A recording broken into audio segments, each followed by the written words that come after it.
कि जिस तरीके से मैं बैठा हूँ ना, इस तरीके से यही हालत इसने पूरे पाकिस्तान की जनता की है। सर पकड़ के बैठे हुए हैं, चाहे वो क्रिकेट को प्यार करने वाले हों या क्रिकेट को प्यार ना करने वाले हों। आप जानते हैं पूरे पाकिस्तान में सिर्फ वन स्पोर्ट नेशन है वो। क्यों? क्योंकि वहाँ क्रिकेट के अलावा कोई और खेल वहाँ जानते ही नहीं है लोग। क्रिकेट जैसे इंडिया में क्रिकेट बहुत बड़ा धर्म है ना, ऐसे पाकिस्तान में क्रिकेट बहुत बड़ा धर्म है।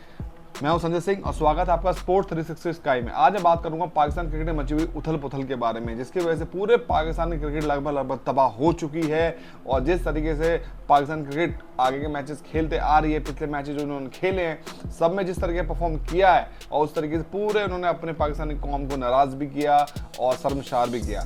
और इसकी सबसे बड़ी वजह क्या है, उन वजहों के बारे में आज हम बात करने वाले हैं। देखिए, इस पूरे सर्कल का जो मतलब लगा लीजिए बैट फॉर्म का जो सर्कल चलता आ रहा है ना, ये शुरुआत 2-3 साल पहले हो चुकी थी जब बाबर आजम कप्तान थे और अभी भी कप्तान हैं।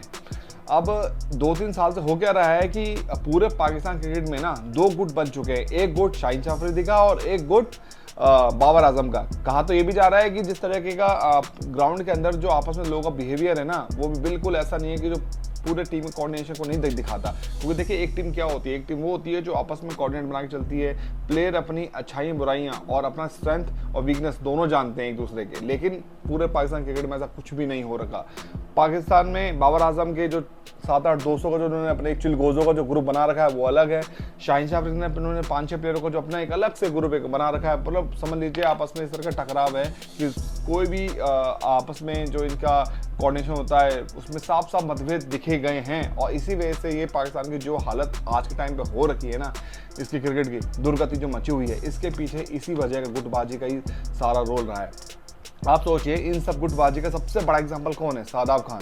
शादाब खान को खिलाने के लिए बाबर आजम ने सारी हदों को पार कर दिया। पिछले ये लगा लीजिए एशिया कप के बाद से ही वो अपने फॉर्म में नहीं है। एज पर बॉलर उनका मेन स्ट्रेंथ है, उसमें वो इन्होंने कोई भी सफलता हासिल नहीं करी। जहां दिखे उनकी वहीं तोड़ाई हुई, वहीं पिटाई हुई। उसको इंडिया से लेके नेपाल से लेके हर टीम ने उनको मारा। उसके बाद भी आज वो टाइम चल रहा है कि T20 वर्ल्ड कप में उनको नहीं होना चाहिए था, उनकी जगह किसी और लेग स्पिनर को देना चाहिए था। देखिए, पाकिस्तान में यही तो होता है। इसी गुटबाजी की वजह से पाकिस्तान की जो हालत हुई है ना, और उसके बाद उनका पूरा ध्यान पूरे पाकिस्तानी अवाम का, यूट्यूबर्स का इंडिया की तरफ होता है, इंडिया को गाली देना। जबकि इंडिया के क्रिकेट के वो आस पास में नहीं, उनके पैर की जूती के बराबर नहीं है। सॉरी टू से मैं ये वर्ड यूज़ कर रहा हूँ, बट ये करना ज़रूरी है क्योंकि इस तरह की बातें पाकिस्तान के जो ये यूट्यूबर्स है, इसे लोग बोलते हैं ना, उनके लिए यही करार तमाशा है कि अपने क्रिकेट की हालत देखो कि कहाँ से कहाँ पहुँच चुकी है। अब देखिए, मैं बात शादाब की खान की कर रहा था।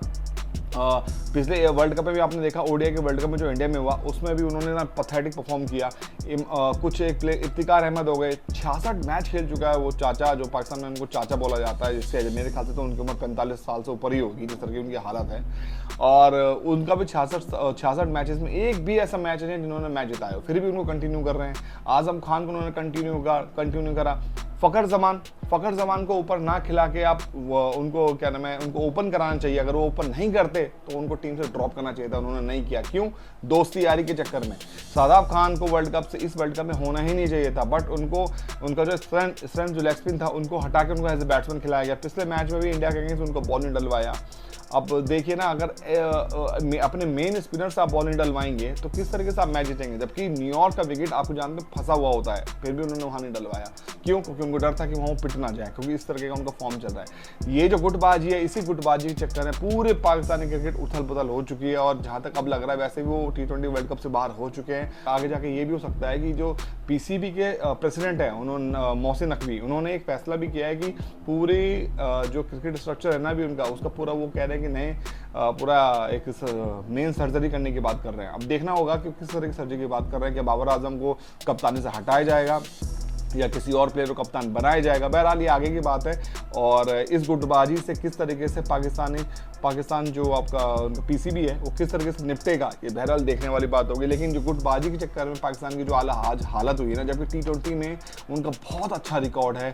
और ये समझ लीजिए, वनडे में वो बेकार टीम हो सकती है, टेस्ट में बेकार टीम हो सकती है, लेकिन T20 की वो अच्छी टीमों में नाम उनका आता था। नंबर 1 से आज वो खिसक के नंबर 7 आ गए हैं। अब समझ लीजिए, 8 टीमें क्वालिफाई कर रही है ना, उनमें उनका नाम नहीं है। ये समझ लीजिए एक तरीके से वो एसोसिएट टीम ही चली गई है, क्योंकि बेस्ट 8 टीम ही क्वालिफाई कर रही है और उसके अलावा जो टीम बाहर हुई है उसका सबसे पहले नाम पाकिस्तान का है। बहरहाल आगे की जो इसकी रिपोर्ट होगी, जो PCB क्या फैसला लेती है, इसके बारे में बात करेंगे और हम आपको बताएंगे क्या क्या उनके उसमें चीज़ चल रही हैं। धन्यवाद।